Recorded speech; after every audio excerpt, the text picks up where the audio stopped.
Verse 5. It's 1 Timothy chapter 4, verse 5. For it is sanctified by the word of the Most High in prayer. So it says it is sanctified by the word. So the word tells us which creatures are fit to eat. How do we sanctify by the word? By knowing the word. What does the word tell us? The word tells us what is good to eat, what is not good to eat. The word tells us how to live. All right? So, like I said, Paul wrote these letters to Timothy, and they were both full aware of what meats were acceptable to eat because they both knew and kept the law. It wasn't necessary for Paul to speak specifically to the law of clean and unclean meats because it was already understood. You shouldn't eat unclean meats.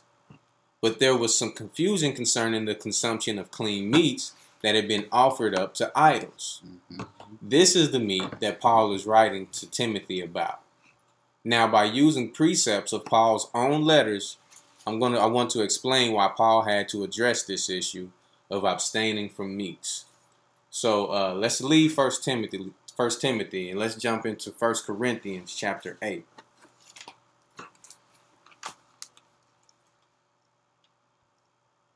And see why this was even an issue to be spoken of. 1 Corinthians chapter 8. We'll start with verse 1.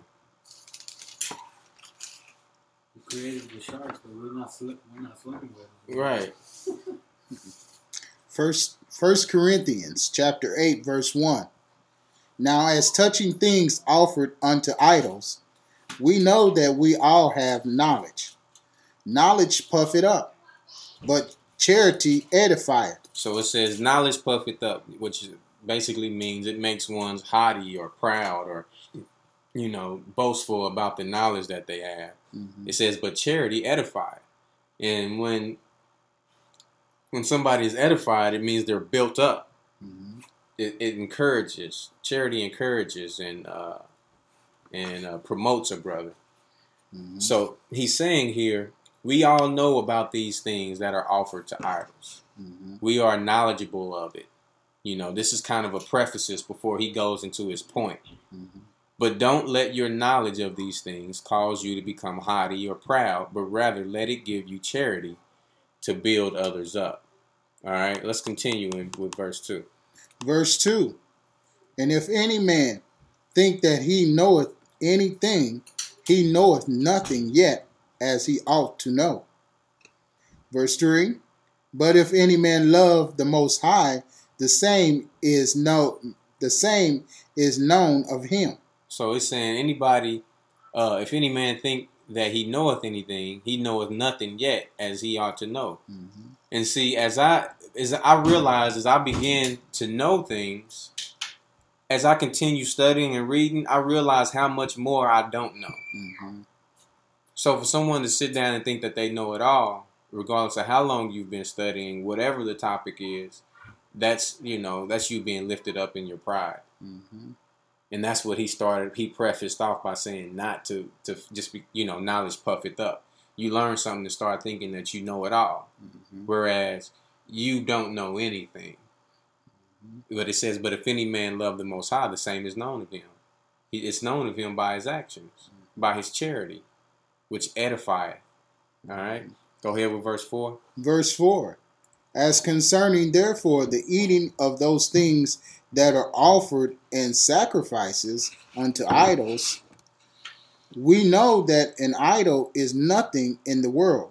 Okay. So with that being said, with him saying he's now getting to his point.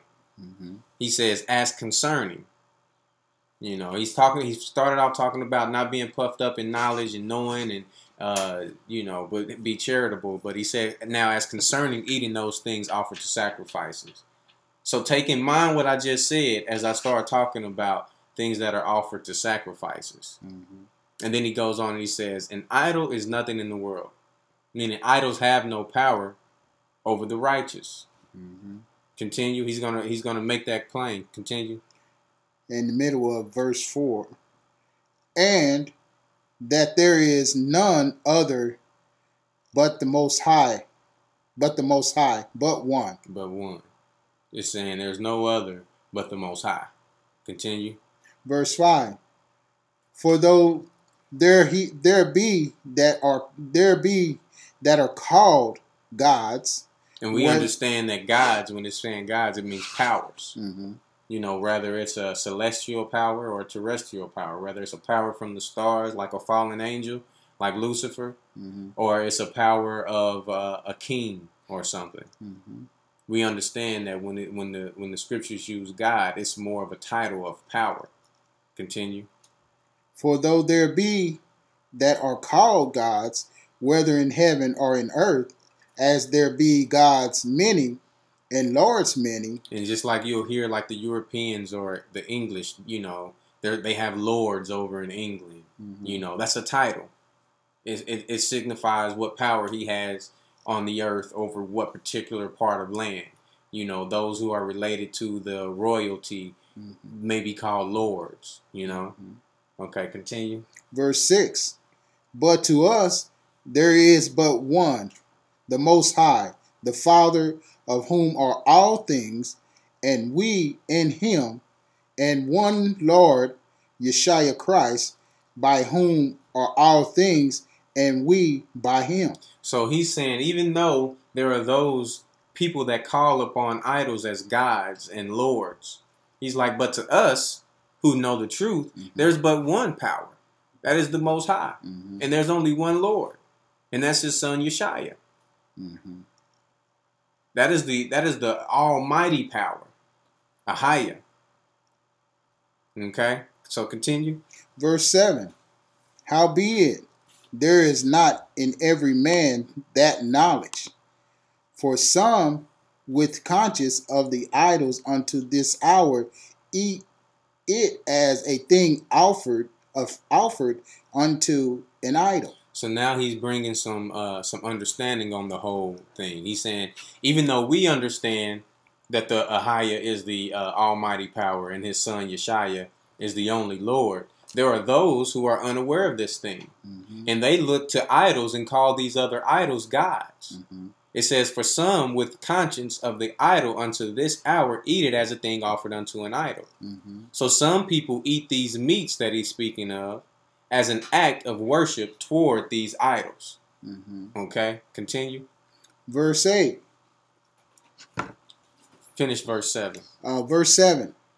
Howbeit there is not in every man that knowledge, for some with conscience of the idols unto this hour eat it as a thing offered unto idols, and their consciousness being weak is defiled. So because they eat this meat unto an idol in worship of that idol, because their conscience is doing it for that purpose and their conscience is weak, they become defiled. Mm-hmm. So it's saying here that your intentions behind your actions determine, you know, rather it could make you defiled, even if you're doing something that's not necessarily wrong or bad. And we'll see that as we continue on. Because they're eating these meats that are sacrificed unto idols, mm-hmm. they're eating it unto the idol. Mm-hmm. And because of that, it defiles them. Mm-hmm. Continue. Verse 8. But meat commendeth us not to... So, I'm sorry, go ahead. But meat commendeth us not to the Most High. So meat does not commend us to the Most High. So eating or not eating meat doesn't justify us to the Most High. Mm-hmm. Continue. For neither if we eat are we the better, neither if we eat not are we the worse. Verse 9. But take heed, lest by any means this liberty of yours become a stumbling block to them that are weak. So here we go. That he made sense of it. He's saying, you know, whether you eat the meat or not, it doesn't commend you to the Most High. Mm-hmm. But it says, unless your conscience is unless you're doing it and you're eating it to those idols. If you're eating it to those idols, then it defiles you. Mm-hmm. But for those of us who are aware of the Most High, mm-hmm. and we may eat these meats that are sacrificed to idols, we know we're not eating it unto these idols. Mm-hmm. So it doesn't defile us because we're not weak in conscience. However, with that being said, it says, this liberty of yours, by any means, don't let it become a stumbling block. So because you understand, there may be someone who doesn't understand who's watching you. And it could be a stumbling block to them. And with that in mind, let's hold where we are in 1 Corinthians 7 and jump ahead three chapters. I want to bring light to something. Let's go to chapter 10, verse 25. 1 Corinthians 10:25.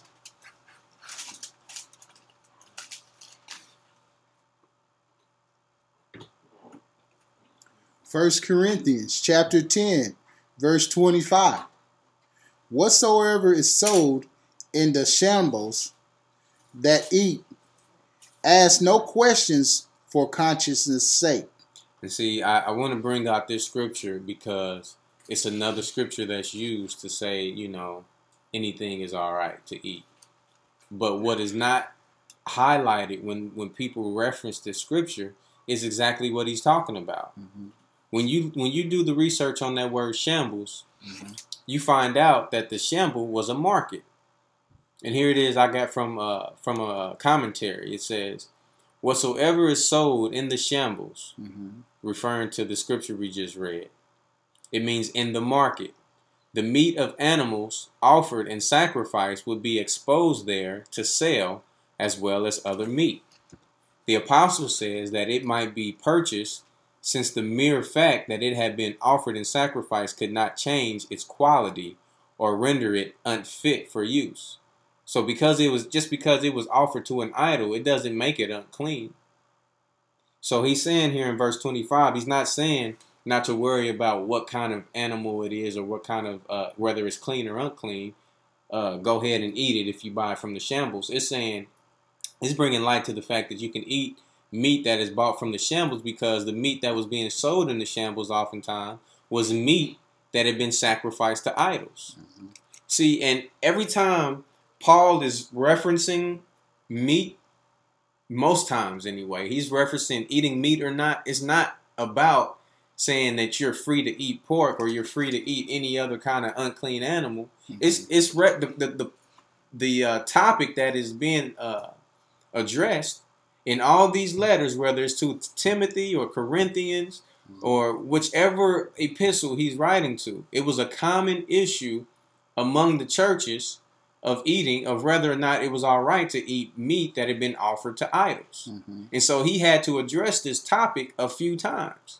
We notice he addressed it in Timothy, and now he's addressing it here in 1 Corinthians chapter 8 and chapter 10, because it was an issue. The issue was not, is it okay to eat unclean meats? That's not what he's addressing. He's addressing meats offered to idols. All right? So let's continue. Let's go back to Corinthians 8. And let's continue where we left off. Let's go to verse 10. 1 Corinthians chapter 8, verse 10. For if any man see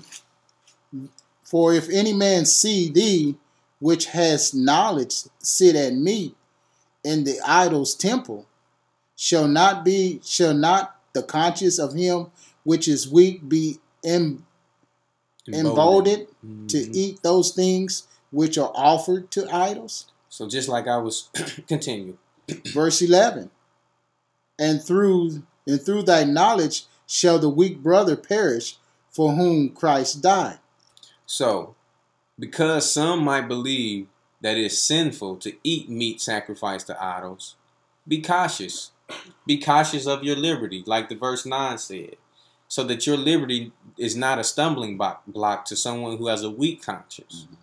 Because they may see, this brother with a weak conscience, he may see someone who has learned eating and think to himself, well, if this brother's learned and he's eating meats unto an idol, I'm going to eat some too.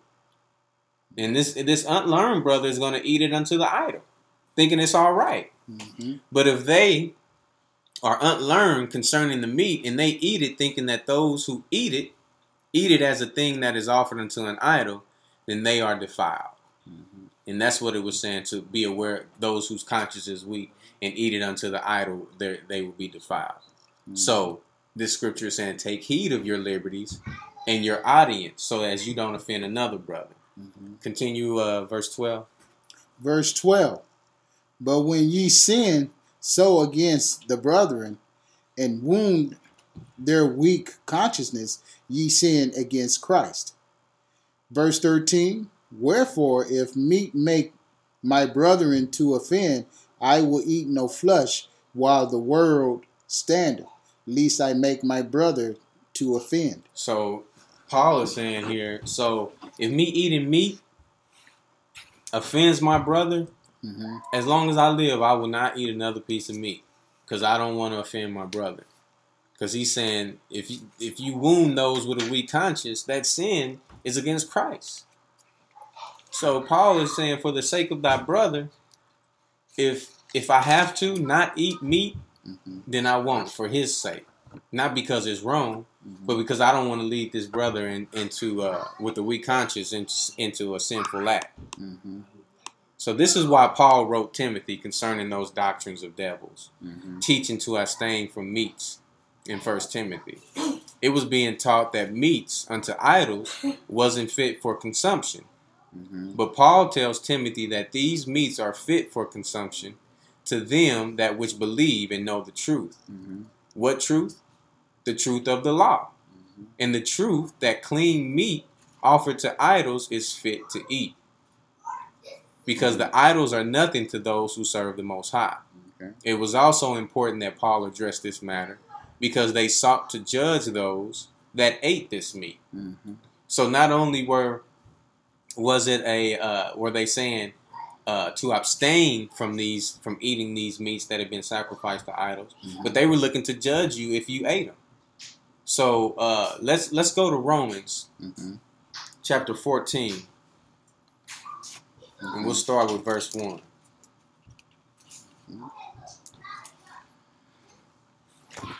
Romans chapter 14. Yeah.